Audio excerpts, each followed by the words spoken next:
All right. Well, welcome to No Kings on the Hill with Dr. Hill Law. I'm your host, Dr. Hill Law. Hopefully, my co-host Joe St. Clair Esquire will be here pretty soon. He's been traveling, so I'm hoping he can jump on his from his phone since he's not on his computer. We have, if you've been on here before, it was no, you're not hallucinating. We originally it was Patriots Corner with Dr. Hill Law, but I decided to go ahead and change that because it felt like it was just clashing with too many other names and just too popular. There's too many Patriots something out there. So decided to do this. And now we'll see how this one goes. And I just need to get my last little uh setup here to make sure I have my Rumble set up correctly, and then I'll go ahead and get started on today's show. Plus, like I said, I'm kind of trying to hoping that my hoping that my co-host will show up here pretty soon, and then just making sure I'm live up on all of my sites. That's good. All right, so I'm live there. Let me make sure I'm live on X, and I'll be ready to go. So today I'm just gonna kind of talk about the government shutdown, what's going on with that, what we see going on with that, the truth behind it, what's going, how everything and what we're seeing. I mean, just go ahead and get started here. One thing is Democrats were trying to say that it's us, but yet if the Democrats, if everything was being blamed on the Republicans and it was the Democrats' fault, why are they literally at the table trying to negotiate and give in a day, not even a day into the shutdown? Now, also, I was going to kind of go over the fact that they make these government shutdowns sound like they're some big, huge deal or whatever, and that it's going to affect all the people in the United States and everything like that. No, really, it doesn't. It's going to affect what are considered non-essential personnel within the federal government that are working there. And thanks to the Democrats now, President Trump obviously had been wanting to downsize the government and the size of government since he got elected the first time and even the second time. And by shutting down the government, OMB has to figure out how they're going to keep the essential programs running, which means they have to get rid of other essential programs. And they have a choice to do. They can either, one, just furlough the people without pay, or they can fire them and eliminate their positions, which is what President Trump is threatened to do. Because the fact is this budget is literally the same budget that Biden and the Democrats voted on 13 times. Any of the changes that have been made in the budget were not to this continuing resolution. They were through the one big beautiful bill, which was an appropriations bill, which is the whole point is they're trying to get this CR, continuing resolution, passed from now through November so they can finish the appropriations process. And that's where Johnson and everybody on the Republican side has said, hey, we are willing to negotiate with you, but let's not shut the government down. We'll negotiate this through the appropriations process, because they act like that if they give in here that their negotiations are done. No, because in the appropriations process, and this is why nobody's gone through the appropriations process in a long time, is because appropriations require a 60 vote majority in the Senate. That's why almost all the budgets before this have gone through reconciliation, or the other party has been willing to go ahead and give the votes the other party needed to get to the 60 vote threshold to break the filibuster, what they call forced cloture, and bring the bill out of debate and take the bill to the floor to vote. So see, now when they try to say, oh, it's Republicans' fault, if it was Republicans' fault, that would have meant the bill was actually on the floor and being voted on, and the Republicans couldn't have reached 51 votes. But considering the Democrats filibustered it, did not get it out of the debates part of the bills, and didn't take it out of debate and wanted to allow it to be forced to cloture. That's the Democrats that are holding it up. And what they're holding up for is, it's not like the Republicans are cutting Obamacare, period. What happened is when the Biden administration and the Democrats had control of the government during COVID, is they increased the Obamacare healthcare subsidies. And when they increased those healthcare subsidies for COVID, they only made them temporarily through 2025. So what they're trying to do is they're trying to literally back end the extension of the Obamacare subsidies, which is 1.5 trillion plus another 500 billion on the back of a continuing resolution when that should be done through an appropriations bill, which is the proper way and the constitutional way to do a budget. Continuing resolutions are bills that you do because nobody wants to work together. And even Johnson has said that he is one thing he was going to do as a speaker was to bring the budget process back to appropriations bills. That way, it's a year-long budget. That way, you're not fighting for a budget every 3 months or 6 months or 9 months through a continuing resolution like they're not supposed to be done. That's what they're going through. Now, as far as for the jobs that will be affected, all right, so essential services. So, for safety and protection of life and property, so active duty military, law enforcement, air traffic control, inpatient emergency medical care that's state funded, disaster aid and FEMA, the U.S. Postal Service all remain going. Your mandatory spending programs, so Social Security benefits, Medicaid, Medicare, veterans benefits, healthcare services, most visa and passport services. Now, where you lose services at is the national parks and museums, federal employee services, hundreds or thousands of not what are considered non-essential federal workers. They're the ones that are put on furlough without pay or fired under this instance. Regulatory and inspection functions, inspections for food and safety, FDA, and environmental protection may be significantly reduced or halted, but not necessarily. It depends on how much money is in the budget and how long the shutdown goes on. A lot of this stuff has to do with how long the shutdown goes on. Then you've got administrative services for Social Security cards, benefit verification. So if you're already getting Social Security benefits and you don't need to verify your benefits, you're fine. It's anybody who is trying to verify benefits at this age, at this time, that can be affected. If for some reason you were filing your taxes this late in the year, you might have a problem. All right. Then obviously new patient emissions gets taken.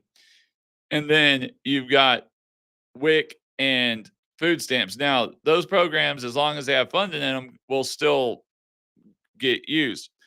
But if the funding in those accounts dries out during the time of the shutdown and OMB has no more money to put into that funding, then people's WIC cards and food stamp cards will stop working. So, do the Democrats really want to go all on out on this, a COVID era Obama subsidy that was increased during Obamacare for a temporary time? They're the ones that made it 2025, not the Republicans.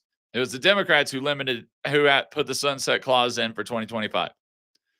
So that's their fault, not ours. And then if you want to look at this, I'm going to show you this page. And this is, let me see if I can get it zoomed up a little bit bigger so you can see it easier. Is on the Obamacare, the issue is even if we get the subsidies, all right, this is ACA premiums are about to jump. This percentage, not including the subsidies, South Dakota, 235%, Louisiana, 150%, West Virginia, up to 387%. Making sure my mic's working. Wyoming up to 382%, Tennessee 320%, Mississippi up to 314%, Arkansas up to 346%. All right. That tells you right there that no matter the subsidies, Obamacare is not working. It's and I can tell you one thing about a lot of the states is they have a high obesity rate. They have high health problems, older population, which means the cost of healthcare is more expensive, which means what it happens, that means they go to doing that. So that's where that comes in at. So we got to work on that. And there's got to be some major, and a lot of as to the fact of there is a lot of people that are getting these that shouldn't be getting them. All right. There's a lot of people that are getting money that are getting ACA and they're getting subsidies that shouldn't be getting them to make too much money. It's fraught with, like Speaker Johnson said was is waste and fraud, and that's why he said they would be willing to debate about it and talk about them while the government's running while they're going through the appropriations process. I was really hoping that um, my co-host would show up so we could kind of debate and go back and forth on this. But if he's not, so anybody that's in the room, please hit that follow, like, and also share buttons, share it out, help get some more people in here. And also, please let's get a conversation going in the chat. If you got a question or comment on it, let me know, and then we can cover that, because that's really what I was coming on here to talk about today, was the fact. Oh, and let me get one other thing pulled up here. I've been working on my dissertation thesis stuff all day, so didn't have much time to do a lot of things, but I was trying to pull up another thing here when they say that none of the money was going to illegal immigrants, which isn't true. Now, maybe it was a small percentage that was going to the illegal immigrants, but the point is there was still taxpayer funded money. I mean, it's like less than 5% or something like that, but still, through the humanitarian parole expansion with Medicaid and ACA eligibility, which was done under Biden, which temporary legal status to 1.5 to 2 million people. That's a lot of medical funding money. That's a lot of medical funding right there. 1.5, especially when you're $37 trillion in debt. It's not like we've just got all this money to throw out and give out. And then it's saying that the total estimated cost under Biden, combining these programs, contributed to 15 to 25 billion in annual federal spending on immigrant-related health care. That's a lot of money. That's annually. That's not every 5 years, every 10 years, like most of these budgets are based on a 5-10 year time frame. That was literally annually. Look, Social Security and Medicaid are already set to go bankrupt in 2034 or become insolvent, which means Social Security people who are on Social Security, like my mother, will get a 25% pay cut, and their pay is already nothing anyways. She can't afford a 25% pay cut to her Social Security, because our members in Congress and the Senate and the House are too weak-kneed and too worried about retaining their power and getting reelected than they are about doing what has to be done and doing what's right for the America and what's right for the economy, not necessarily what they want to do or what we want. Because that's the problem with all this stuff with, like, if you look before COVID, our average deficit was like 1.2 trillion, 1.4, then it went up to 3, and now it's hovered around that. Because one thing with government is once they create a new social service or they create a benefit program or something, and it's supposed to be a short time thing, well, all of a sudden people get used to it because people have short-term memories. Is something happens for 3 years and they think it was 5-10 years. It feels like it's been forever. And then we end up with a bunch of people who still want the program, and then we end up in more debt. We end up with a bigger deficit. We end up with the debt clock going up more. So we've got to fix this stuff. We can't sit here and just keep pushing it, kicking the can down the road, because the road's almost done, almost ended. 2030 is not that far away at all. So add 1.5 trillion for subsidies, not cutting their medical care, but subsidies on their medical insurance to the Obamacare system that's failing anyways. Honestly, Mark Cuban's got a better thing going on than the ACA does between that and medication, because one of the most expensive aspects of medical insurance is medication. And one of the biggest ones is for type 1 diabetes, type 2 diabetes, insulin. Those are some of the most expensive healthcare programs or healthcare costs out there, especially in older age. And right now, I was looking at numbers trying to remember this off the top of my head, is when Social Security started, there was 16 and a half workers to every one recipient. Somewhere in there, it's like 16 and a half to every one recipient. Now it's less than 5 workers to every one recipient. Meaning, even if the Congress put back in every bit of money that they took out of the fund, we still don't have enough. We still have more coming out than we have going in with the amount of baby boomers we have coming at retirement age. So we have got to stop this. And now the funny thing is yeah, I mean, there's already talks about hopefully getting the government shutdown ended. I mean, not even less than a day, the Democrats already coming back to try to negotiate to get the CR approved. But originally, they were sitting there and trying to ask for everything under the sun and trying to literally sneak back anything that was pulled out of the one big beautiful bill, and even more than that, and have it put on top of a continuing resolution and have it buried in there. That's not going to happen. You lost the election. Deal with it. Elections have consequences. You shouldn't put a sunset clause on it when you pass the bill. But they put a sunset clause on it when they passed the bill because either they needed to do it to get votes, or 2, they knew they couldn't pass it.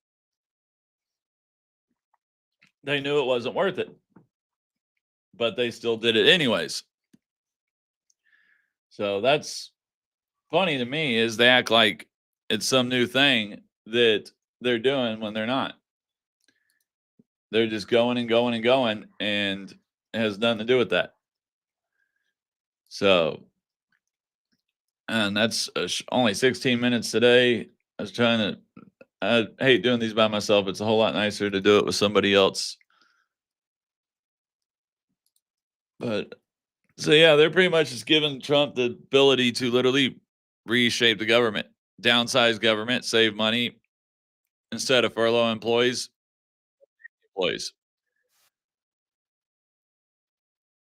That's fine with me. If that's what they want to do, then they'll get it, because we can't keep spending and spending and spending and spending. We have to cut somewhere. Yeah, it's going to hurt, but that's just the way life is. We can't always have what we want. We got to get back to reality. We got to get back to the fact of that our government is in serious debt. And then we've got all the ACA premiums and all of that that's even worse. So we have a lot coming up that we need to get done. I don't know if anybody heard about everybody was freaking out about the TikTok post that President Trump made, and it had Hakeem Jeffries with a sombrero on and curled little beard and stuff. Hakeem Jeffries is not Hispanic. Obviously, everybody knows when he went to the White House, he wasn't wearing a sombrero and have a curled mustache. It was a joke. It had nothing to do with being racist. It was literally a joke. People, y'all have got to get over y'all selves and get over this stuff, because it's the same thing I was talking about with somebody earlier today. Is the left claims that they're diverse, but only if you agree with them. They're not diverse of thought. If you don't agree with them, they start calling you a Nazi or Hitler or a fascist or anything else under the sun that they can call you. But in reality is you can disagree with somebody, but not be hateful or not be bigoted or not be racist or not be against them. You just don't agree with their thought. That's what America's about, is for the ability for multiple people to live under the same country in the same area and not agree on stuff, but still get along. You can disagree with somebody and not hate them. You can disagree with that somebody, you can disagree that people that you can believe that a man and a woman, that's what marriage is, not between whoever it wants to be, but still not hate gay marriage. You can believe that a man shouldn't be with a man, but doesn't mean you hate gays. You can, I mean, any of that. It doesn't, just because you don't agree with somebody's life choices or life beliefs doesn't mean you hate them. Doesn't mean that you're racist against them or bigoted against them. It just means you don't agree with their life choices and you made other ones. That's the whole point. But people today you can't even talk about that. If you don't agree with their views, especially on the far left, they're done with you. And it's ridiculous. I was trying to see if this was going. Okay, I was gonna play this one for a second. I gotta switch my share screen. I gotta switch my window. All right. I was gonna play this little cut or this little clip.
And that goes to another point of this laxed. Oh, if we don't charge them with as hard of a criminal charge as we did or before, it'll help them get better. Obviously, it's not working, Democrats. All it's done is increase the crime rate. And then y'all want to get mad when President Trump sends the guard into a blue city to protect federal buildings. He's not sending the guard into the city to patrol the city and declare martial law and activate the Insurrection Act or anything like that. He's literally just sending them protect federal buildings, federal facilities. Now, I had somebody on a live I was on the other night ask, well, what about it? Is he sending them to blue cities? Yes. Blue states? Yes. He actually has sent them to Memphis, Tennessee, on the governor of Tennessee's request. And then he also just sent them, I think, to New Orleans or somewhere in Louisiana, because Louisiana's governor just requested for the guard to be sent there to help out and quell crime. So he's not just sending them to Chicago and Portland and LA and the blue cities. Now, obviously, a lot of people try to argue, and this another debate we had is a lot of people try to argue that, oh, that's the Republican states. They have the highest crime area or highest crime rates and everything and blah, blah, blah. Well, what people forget to mention is those so-called high crime rates in the Republican states are in blue cities. They're in the populated areas that counts for the main population of those states that are in the blue cities, like Dallas, like San Antonio, like Houston, Texas, New Orleans, Memphis, Nashville, Oklahoma City, Kansas City, Missouri, and Kansas City, Kansas, St. Louis. Go down the line. Atlanta, Georgia, Birmingham, Alabama, Augusta, Georgia. I mean, it's not the rural areas that have the high crime rates. It's the blue cities within the red states that have the high crime. So it makes it look like all the red states have more, and that's because the fact is there are more red states. Well, yes, there might be more Democrat vote-wise, and that's goes to the fact of why we have the Electoral College. Because if there wasn't for the Electoral College, now obviously this time President Trump actually did win the Electoral College and the popular vote. But if winning was just based on the popular vote pretty much is all concentrated on the coastal cities. So the West Coast and LA, San Francisco, Portland, Oregon, Seattle, Washington. On the East Coast, up the Eastern Seaboard in New York City, New Jersey, Newark, New Jersey, Pittsburgh, Pennsylvania, Washington, D.C., all those. Even though the majority of all your states in the center who don't have near that many of a population, if all that went on was popular vote, is those states would have no say. They wouldn't get any say in the votes. So that's the whole point of the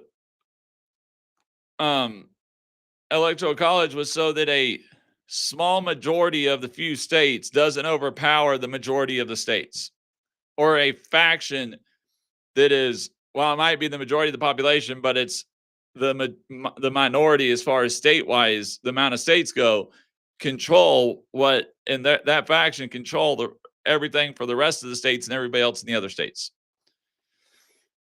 So and that's why President Trump took those crime ratings down. And also when they were sitting there trying to say, oh, it's Republicans committing the crime. Well, or conservatives, right wing committing the crime. Well, if you actually look at how they skewed of what they counted as right wing crime, it makes no sense, because a lot of the stuff that they considered so that was right wing crime was actually Antifa and Democrats. It was leftists. It wasn't Republicans. But they don't care. They just want it to look their way. We have got to come back together. We have got to stop dividing. We have got to stop thinking like everything's so far out when it's not. It's just the loudest part. Literally, most of these politicians don't believe a word they say. They say the words they say because it's been polled and they know the words garner emotion. They garner action. They get people engaged. And that's the only reason I use them. I'm getting my doctorate in law and policy. I've read plenty of books on political science, and that's literally the whole game. So they don't need to believe that they think Trump is a threat to democracy, or that they think he's a Nazi, or that they think he's a fascist, or that they think he's Hitler. They just know they need to say it, because if they say it enough, it'll get people out. It'll get people activated. It'll get people to vote. It'll get them to hopefully get what they want. But the problem is they've done it so much now is that people have started to believe what they're saying, even though it's not true. Because if you want to actually go back and look what Hitler did, it's what the Democrats did or are doing. It's sitting there when somebody with a different thought says something, you shut them down by calling them names or dehumanize them. You dehumanize them by calling them Hitler or calling them a fascist. That's literally what the left is doing. The left is running Marx and Lenin's playbook. They're running straight out of Hitler, Stalin, Marx, and Lenin's playbook. not the Republicans. It's not the Republicans that are threatening the Constitution. Oh, they repealed the freedom of abortion. That wasn't in the Constitution. Nowhere in the Constitution does it say that abortion is a constitutional right. That was an interpretation that was wrongly interpreted by majority of the legal scholars out there. While there were some, obviously, at that time the bench, well, a lot of the bench, the Supreme Court was leaning left for a while, and we're on the living constitutionalist side, and they were quasi legislating from the bench. Because see, here's the thing: if you don't like the way a law, just like with ICE, if you don't like what they're doing, then tell your rep, instead of going out there and attacking ICE officers who are literally doing following the law, following the letter of law, doing what they're supposed to, doing their job. Instead of attacking them, instead of protesting them, go out to your congresswoman or congressman or your senator or your woman or man and tell them, hey, change the law. Put forward a piece of legislation to change the law. But until they do that, they're literally following the law. If you don't like it, the way to change the law is not through some judge trying to act like he's a legislature. It's through your Congress member, woman or man, submitting a new piece of legislation to be voted on and proposing legislation, not getting voted on, getting it through the House, getting it through the Senate, getting it signed by the president. That's the whole point of having these things. And everybody's like, well, why don't they?